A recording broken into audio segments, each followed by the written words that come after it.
Bonjour à toutes et à tous, c'est Hermès, j'espère que vous allez bien. On se retrouve pour un nouveau numéro des Chroniques d'Hermès. Vous pouvez retrouver ce contenu de vulgarisation de la blockchain, des NFT et des crypto-monnaies tous les lundis sur la radio locale Divergence à 10h50 et à 17h40. Également disponible sur YouTube et sur la plateforme Spotify. Si ce contenu vous plaît, n'hésitez pas à le partager à vos proches. Je vous souhaite de passer un agréable moment.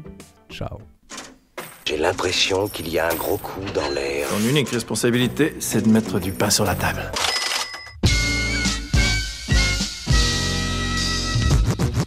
Des infos relatives à des valeurs cotées en scène représentant un potentiel de hausse absolument énorme et un risque de baisse extrêmement limité. Il lui a suffi d'inscrire le mot Bitcoin. Moins 30% sur Bitcoin, c'est moins 50% sur des cryptoactifs généralement. Une monnaie numérique, une monnaie électronique, une monnaie virtuelle, une monnaie décentralisée, une crypto-monnaie.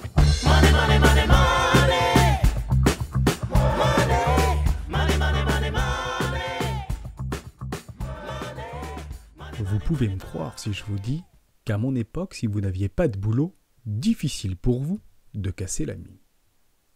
Si aujourd'hui pouvoir mettre du pain sur la table n'a rien d'anormal, il n'y a pas si longtemps de cela, il n'y avait rien de déraisonnable.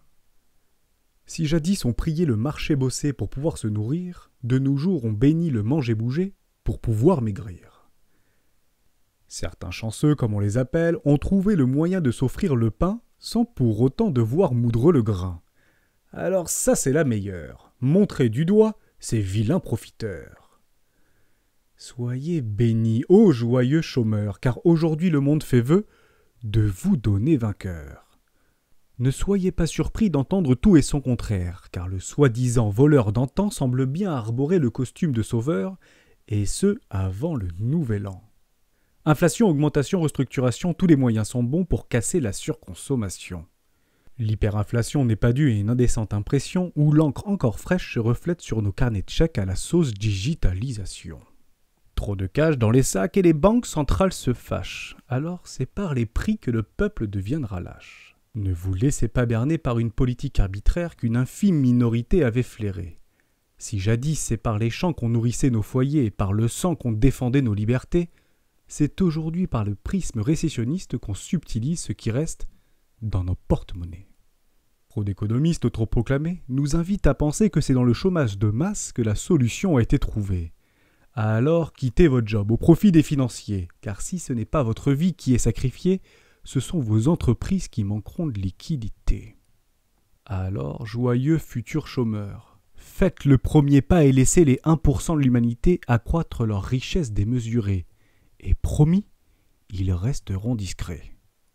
Si ce n'est pas dans la gaieté que vous capitulez, c'est dans la souffrance que vous vivrez. Dès lors, soyez prêts, car les opportunités se présenteront lorsque le monde commencera tout juste à les condamner.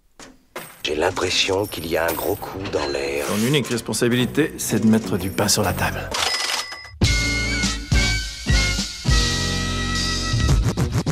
Des infos relatives à des valeurs cotées en scène représentant un potentiel de hausse absolument énorme et un risque de baisse extrêmement limité. Il lui a suffi d'inscrire le mot Bitcoin. Moins 30% sur Bitcoin, c'est moins 50% sur des cryptoactifs généralement. Une monnaie numérique, une monnaie électronique, une monnaie virtuelle, une monnaie décentralisée, une crypto-monnaie.